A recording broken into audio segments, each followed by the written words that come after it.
So we're moving on to black. First card that jumps out at you, Larry. The first card that I see is the Morocrop Banshee. I'm really liking the flavor of this card. It's 5 mana, 4/4. It's just a 4/4 body, but it has the keyword morbid on it. And if a creature died that turn, you can neg for a creature. And I definitely love Flame Tongue Kavu, so this card is right up my alley.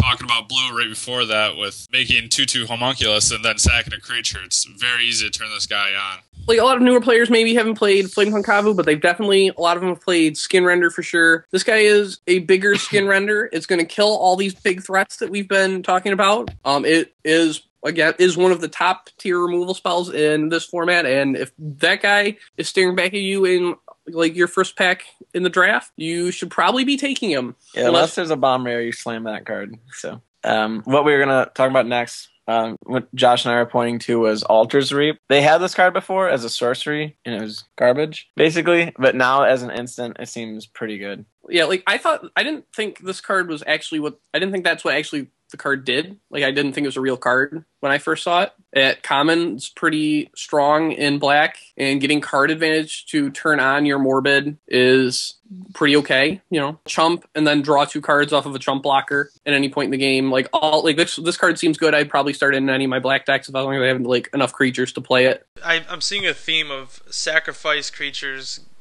exiling out the graveyard, and it all seems to have good synergy. But normally when you see a card in a draft or in your sealed pool, it says sacrifice a creature, you kind of almost just pass on it and don't even look at it really.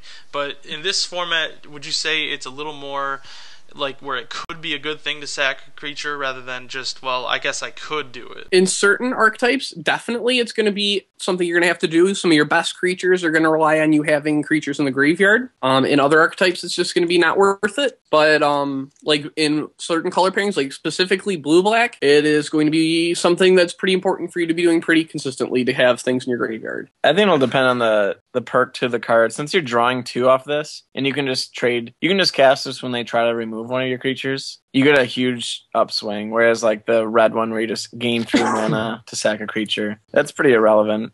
Yeah, say they play their Banshee to kill like one of your creatures, you Altar's Reap it. You're going to draw 2 cards and get rid of the removal spell they were getting off of their creature. It just puts there's so many ways this card can just put you ahead, or turn a bad situation into a fine situation. Also, if they're trying to do something that benefits them, wouldn't it be able to make the spell fizzle if it doesn't have a legal target? Yeah, there might be cards like that. I haven't seen one that I've pointed out, but you're right, you can just fizzle effects like that. Right, or like a creature enchantment or something like that if they're... Yeah, like Deadweight. That's disfigure, but it's an enchant creature.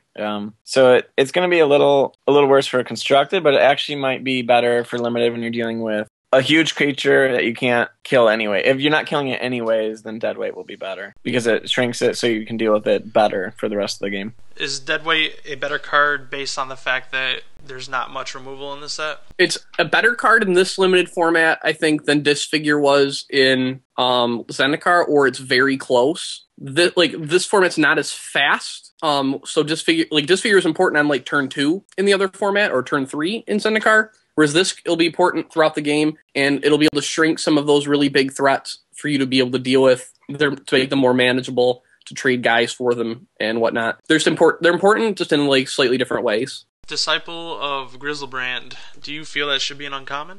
I'm not sure. It doesn't really seem like particularly powerful, but then it might be used for something. I'm not really sure. It doesn't seem like a card I would want in a lot of my decks, unless I was facing something that was ridiculously aggressive.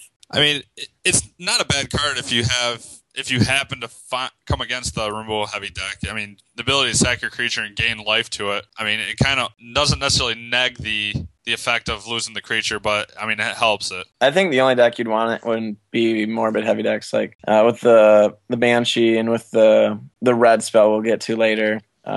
Just turning on those cards to make them better will be the biggest impact he has, I think. Let's stick with the morbid theme. What's another morbid card in black you guys really like? Outside of the Reaper, I'm not sure. Yeah, outside of the Reaper, there actually aren't that many morbid cards actually in black. The morbid cards are actually more spread out in red and green, which I think are the 2 best colors to pair with black. Mm-hmm. The Reaper, though, is the black mythic, gigantic flying creature that destroys things when creatures die. That's pretty good, right? Yep, he destroys everything himself. If he didn't have Morbid, I would play him anyway. So Yeah, obviously. I mean, he's a 6/6 flyer for 6. I mean, come on now, you got to play him. right. One other thing to mention is black has 2 recursion effects that go to your hand that, as we were talking about earlier, you can really push the game along, and these would be powerful for doing that. Yeah, Ghoul Caller's Chant seems like it'd be really powerful in a deck built to use it. Like with there's 1 drop, there's Diregraph Ghoul, and there's a few other really powerful, really strong zombie cards in black. Like if you're bringing back zombies, multiple zombies with 1 card, like having lots of creatures, obviously going to be good. Yeah, just a lot of value off that. Well, going with the graveyard theme, you also have the sorcery Unburial Rites. At 5 mana, I mean, it's just Rise from the Grave, but you have a flashback of white and 3 to be able to do it again. I mean, it's kind of a value card in itself. That's always better in sealed when you get a slower format where you have a bomb that if they dealt with it once, they're not going to deal with it again. Exactly. Is that another card you play even if you're not in the flashback color? It depends on your creature base. If you're just a quick aggro deck, unlikely. But if you have anything worth coming back again, yeah. definitely. If you have bombs, like then it's probably where I would probably play it. Like my favorite creature, the best creature you could possibly have, I think, in your sealed pool on Saturday is in black, and if I had it, I would play those if I had them. Which creature would that be? That's the Bloodline Keeper, the black double-faced vampire. I mean, this guy is just crazy to begin with. The fact that all you have to do is tap it and you make it a 2/2 creature. In sealed, the removal is just so scarce that this guy is going to make a few 2/2s at the minimum, and by that time, I mean, you're going to start running away with things. Yeah, he's going to make 2/2s, and then he's going to become a bigger creature that still has flying, that can still make 2/2s, and also gives double Glorious Anthem to all of the vampires he made. Wait, so he makes air elementals. Let's just make that clear. Yes. Yeah. Yep.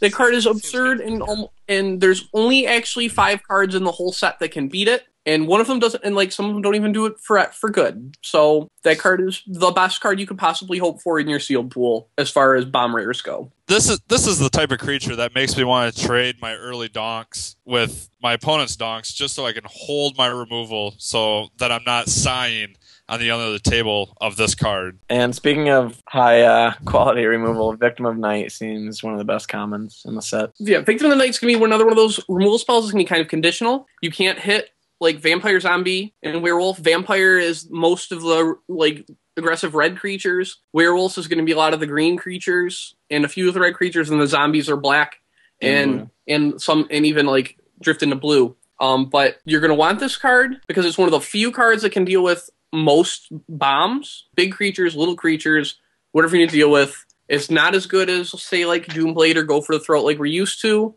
but this is that removal spell for this format. And you're going to, like, people are going to have to learn to draft and deck build with this card as their removal spell.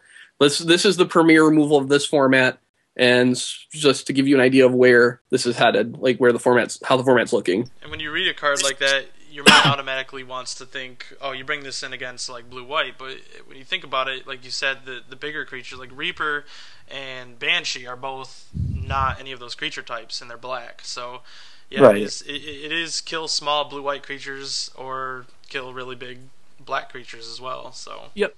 Yeah, it definitely like there's quite a few like black creatures if you actually look into the spoiler that you can still hit. Like I'm just looking through it now. You got Cannibals, Priest. Like there's enough that even the Screeching Bat seems like a pretty powerful card if you hit it before it transforms. There's enough that you don't actually just have to take it out against a black deck. It'll depend on their build. Yep, it's another removal spell. You'll always start at main.